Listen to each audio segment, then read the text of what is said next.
OSL का $300 million का बम, क्या ये क्रिप्टो का भविष्य है?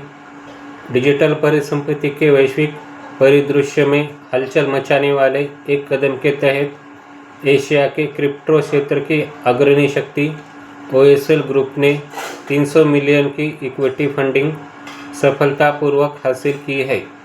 एशिया के क्रिप्टो क्षेत्र में अब तक की ये सबसे बड़ी सार्वजनिक रूप से घोषित फंडिंग है। ये सिर्फ एक वित्तीय जीत नहीं, बल्कि भविष्य के लिए ओएसएल के महत्वाकांक्षी दृष्टिकोण में एक प्रबल विश्वास भी है। लाइसेंस प्राप्त प्लेटफॉर्म के रूप में जाने जाने वाली ये कंपनी ने शुक्रवार को घोषणा की कि ये नई पूंजी 3 महत्वपूर्ण विकास क्षेत्रों में लगाई जाएगी: रणनीतिक अधिग्रहण, विशेष रूप से भुगतान और स्टेबल कॉइन इंफ्रास्ट्रक्चर में आक्रामक वैश्विक विस्तार, और अपनी कार्यशील पूंजी में उल्लेखनीय वृद्धि।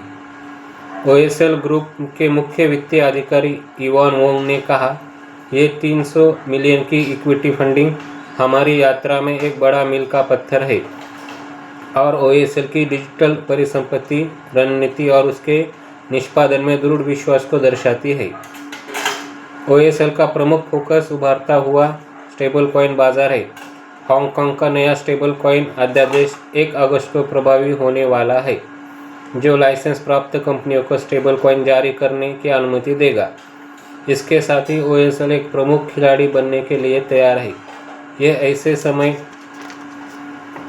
में हो रहा है जब यह क्षेत्र निवेशकों की सुरक्षा और तेजी से विकसित हो रहे क्रिप्टो परिदृश्यों में जोखिमों का प्रबंधन करने के लिए एक मजबूत नियामक ढांचा स्थापित कर रहा है।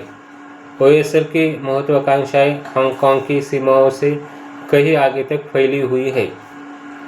कंपनी जापान, ऑस्ट्रेलिया, यूरोप और दक्षिण पूर्व एशिया में अपने इंफ्रास्ट्रक्चर का सक्रिय रूप से विस्तार कर रही है, जो वास्तव में एक वैश्विक डिजिटल परिसंपत्ति पावरहाउस बनने के लिए अपने स्पष्ट इरादे को दर्शाता है। हालांकि स्टेबल कॉइन का क्रेज हांगकांग को अपनी गिरफ्त में ले रहा है। रिपोर्ट के अनुसार कम से कम 50 कंपनियां लाइसेंस के लिए होड़ कर रही है। हांगकांग मौद्रिक प्राधिकरण के मुख्य कार्यकारी एडीयू ने सावधानी बरतने का आग्रह किया है। यू ने चेतावनी दी कि कई प्रस्तावों में आवश्यक गंभीरता की कमी है। उन्होंने उत्साह को नियंत्रित करने की आवश्यकता पर जोर दिया और उद्योग के खिलाड़ियों को स्टेबल कॉइन प्रचार नियमों का उल्लंघन करने पर भारी दंड की याद दिलाई।